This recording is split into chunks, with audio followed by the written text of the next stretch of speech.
الحمد لله وحده والصلاة والسلام على من لا نبي بعده اما بعد۔ معزز سامعین کرام، جھوٹ ایک ایسی بری چیز ہے کہ اس سے بچنے کا ہر آدمی کو بہت زیادہ اہتمام کرنا چاہیے اور دوسروں کو بھی اس سے بچنے کی تلقین کرنا چاہیے، اور خاص طور سے والدین جن پر بچوں کی تعلیم اور تربیت کی ذمہ داری بھی ہے، ان کا تو یہ فرض ہے کہ وہ شروع ہی سے بچوں کے دلوں میں جھوٹ سے نفرت پیدا کریں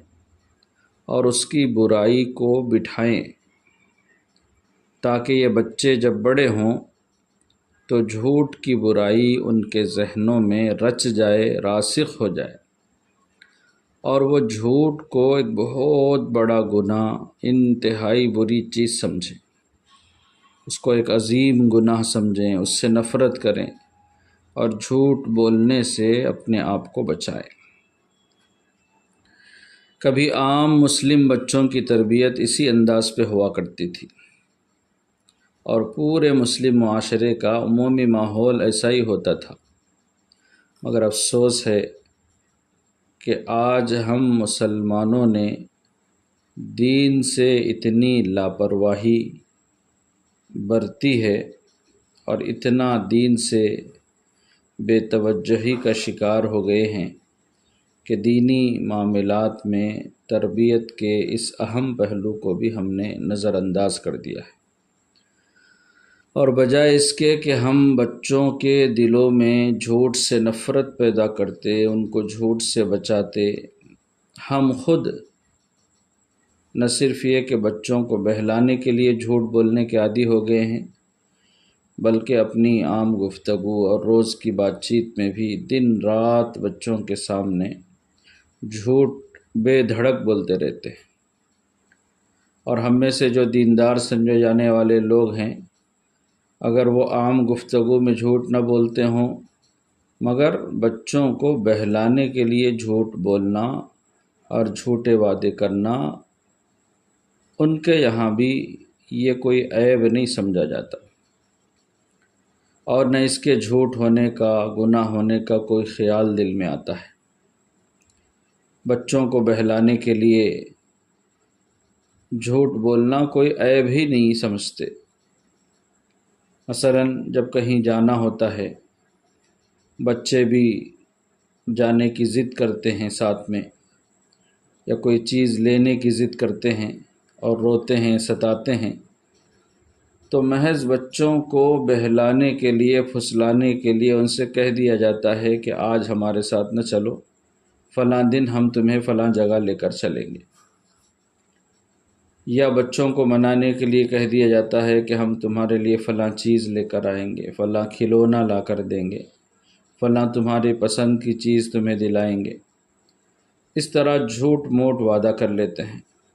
اور وعدہ کرتے وقت عام طور سے لوگوں کی نیت پورا کرنے کی بھی نہیں ہوتی، صرف بچے کو بہلانا مقصود ہوتا ہے کہ اب کسی طرح بچہ خاموش ہو جائے اور ہمارا کام نکل جائے، نہ اس کو وہ چیز دلانی مقصود ہوتی ہے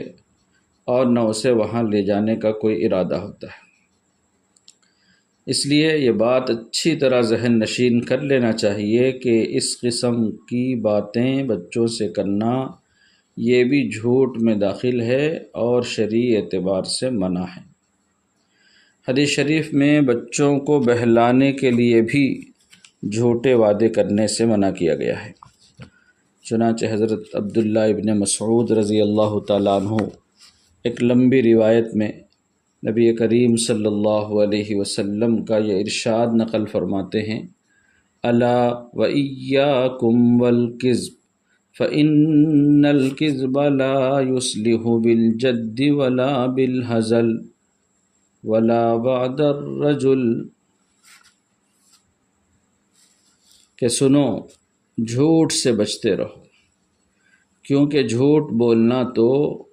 نہ سنجیدگی میں جائز اور درست ہے اور نہ مذاق اور دل لگی میں، اور نہ آدمی اپنے بچے سے ایسا وعدہ کرے کہ پھر اسے پورا نہ کرے، اس لیے کہ بلا شبہ جھوٹ یہ برائی کی طرف لے جاتا ہے، اور بے شک برائی جہنم کی طرف لے جاتی ہے۔ الغرض والدین بچوں سے جو وعدے کرتے ہیں اور ابتدا سے ہی ان کو پورا کرنے کی کوئی نیت نہیں ہوتی، تو ایسا وعدہ کرنے پر بھی جھوٹ کا گناہ ہوگا۔ ہاں، اگر وعدہ پورا کرنے کی نیت سے بچوں سے کوئی بات کہی جائے، لیکن کسی مجبوری کی وجہ سے بعد میں وہ وعدہ پورا نہیں کیا جا سکا، نیت برابر اس کو پورا کرنے کی تھی، تو ایسے وعدے پر کوئی گناہ نہیں ہوگا۔ چنانچہ حدیث شریف میں آتا ہے، حضرت زید بن ارقم رضی اللہ تعالیٰ عنہ فرماتے ہیں، نبی کریم صلی اللہ علیہ وسلم نے ارشاد فرمایا کہ جب آدمی اپنے مسلمان بھائی سے کوئی وعدہ کرے اور اس کی نیت اس وعدے کو پورا کرنے کی ہو، مگر وہ پورا نہ کر سکے اور مقررہ وقت پر یا جگہ پر وہاں نہ آ سکے، تو اس پر کوئی گناہ نہیں۔ اسی طرح بالخصوص عورتوں میں، ماؤں میں یہ عادت بھی پائی جاتی ہے کہ جب بچوں کو بلانا ہوتا ہے اور بچہ فوری طور پر آنے کے لیے تیار نہیں ہوتا، تو یہ کہہ کر بچے کو بلایا جاتا ہے کہ ادھر آؤ، ہم تمہیں فلاں چیز دیں گے، حالانکہ کچھ دینے کی نیت ہی نہیں ہوتی، بس یوں کہتے ہیں یہ لو ادھر آ جاؤ، یہ بات سنو، یہ چیز لے لو۔ مقصود صرف بلانا ہوتا ہے، کوئی چیز دینا دلانا نہیں ہوتا، اور بچہ وہ چیز کے لالچ میں آ جائے گا یہ سمجھ کر کے اس طرح بلاتی ہے۔ تو بچوں کو اس طرح بلانا بھی یہ جھوٹ اور دھوکے میں داخل ہے۔ حدیث شریف میں ہے، اسی جیسا ایک واقعہ نقل کیا گیا ہے، حضرت عبداللہ ابن عامر رضی اللہ تعالیٰ جو صغار صحابہ میں سے ہیں، نبی کریم صلی اللہ علیہ وسلم کے انتقال اور وفات کے وقت میں ان کی عمر 4 یا 5 سال کی تھی۔ وہ اپنے بچپن کا ایک واقعہ بیان کرتے ہیں کہ ایک مرتبہ رسول اللہ صلی اللہ علیہ وسلم ہمارے گھر تشریف لائے۔ میں اس وقت چھوٹا تھا، کھیلنے میں چلا گیا۔ میری والدہ لیلہ بنت ابی حسمہ، انہوں نے مجھے بلایا اور کہا کہ عبداللہ ادھر آؤ، میں تمہیں ایک چیز دے رہی ہوں۔ رسول اللہ صلی اللہ علیہ وسلم نے تو یہ سنا اور سننے کے بعد فرمایا کہ تمہارا ارادہ کیا دینے کا ہے؟ تو میری ماں نے کہا کہ حضور میں کھجور دینے کے ارادے سے اسے بلا رہی تھی۔ تو حضور صلی اللہ علیہ وسلم نے فرمایا کہ اگر تم نے کچھ بھی دینے کا ارادہ نہ کیا ہوتا تو تم پر ایک جھوٹ لکھ دیا جاتا اور ایک جھوٹ کا گناہ تمہیں ہوتا۔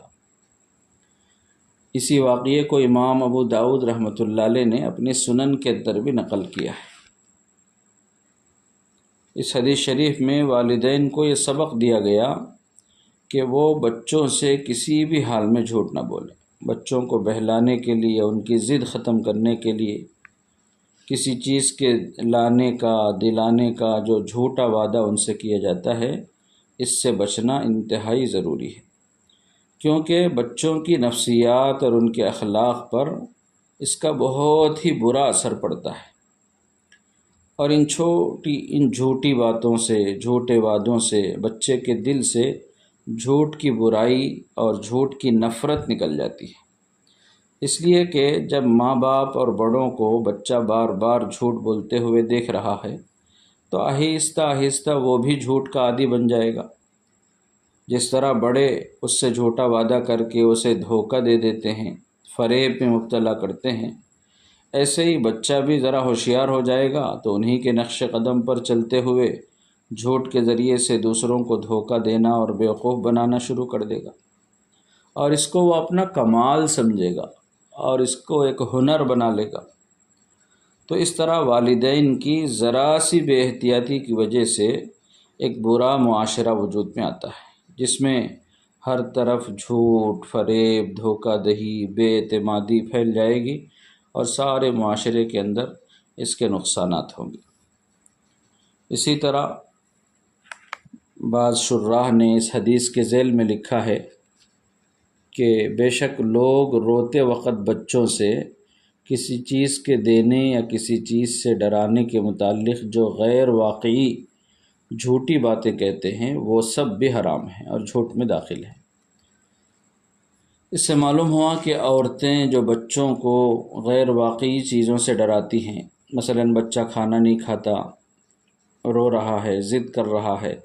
تو عورتیں اسے چپ کرانے کے لیے کہتی ہیں چپ ہو جاؤ، نہیں تو کتا آ رہا ہے، بلی آ رہی ہے، اور فلاں چڑیل آ رہی ہے، اور فلاں جانور آ رہا ہے۔ اس طرح کے جملے کہہ کر کے بچے کو ڈرانے اور خاموش کرانے کی کوشش کی جاتی ہے۔ یہ سب منع ہے۔ اس طرح جھوٹ بول کر کتے بلی سے ڈرانے کی وجہ سے جہاں ایک طرف بولنے والے کو جھوٹ بولنے کا گناہ ہوتا ہے، وہیں دوسری طرف یہ بھی نقصان ہوتا ہے کہ بچہ بزدل بن جاتا ہے، ڈرپوک ہو جاتا ہے، اور پھر بڑا ہو کر بھی وہ بزدل قسم کے غلط توہمات کا شکار ہو جاتا ہے۔ ہر چھوٹی بڑی چیز سے ڈرنا پھر یہ اس کی عادت بن جاتی ہے۔ اس لیے ماؤں کو چاہیے کہ وہ بچوں کو کتے بلی سے، بڈھے سے ڈرانے کے بجائے اللہ کی ناراضگی سے ڈرائے، اللہ کا خوف دلائیں۔ مثلا بچہ روئے اور ضد کرے، بات نہ سنے، تو بچوں سے کہا جائے کہ بیٹا ایسا نہیں کرتے، ورنہ اللہ پاک تم سے ناراض ہو جائیں گے، اور جب اللہ ناراض ہوں گے تو تم سے نعمتیں چھین لیں گے، اچھے کپڑے چھین لیں گے، اچھے اچھے کھلونے تمہیں نہیں دیں گے، تم اللہ کو راضی کر لو، چپ ہو جاؤ، اللہ سے ڈرو، اللہ تمہاری نعمتوں میں اضافہ کریں گے۔ اس طرح بچپن سے ہی بچوں کا ذہن تقوی والا بنانا چاہیے، اللہ سے ڈرنے والا بنانا چاہیے، اللہ کی ناراضگی سے ان کو ڈرانا چاہیے۔ یہ نہیں کہ کتے سے ڈرا دیا، بلی سے ڈرا دیا، بڈھے سے ڈرا دیا، سیب سے اور کسی اور چیز سے ڈرا دیا، تو پھر ایسے بچے تو ڈرپھوک اور بزدل ہی پیدا ہوں گے، بنیں گے آگے چل کر۔ تو اس لیے اللہ سے ڈرانا چاہیے کہ بیٹا اللہ سے ڈرو، ایسا مت کرو۔ اس قسم کی چیزوں سے بچے کی اچھی بنیادوں پر تربیت ہوگی اور آگے چل کر بچہ ایک متقی، پرہیزگار اور دیندار بنے گا۔ بچپن سے ہی اس کے دل میں خوف پیدا ہوگا تو خدا کا ہوگا، تقوی آئے گا، اور وہ بڑے ہو کر بھی متقی اور پرہیزگار بنیں گے۔ اس سے معاشرے کے اندر بھی دینداری آئے گی، ایک صالح معاشرہ وجود میں آئے گا، اور یہ بچہ پھر والدین کے لیے صدقہ جاریہ بھی بنے گا۔ اللہ سے دعا ہے مجھے آپ کو عمل کی توفیق عطا فرمائے۔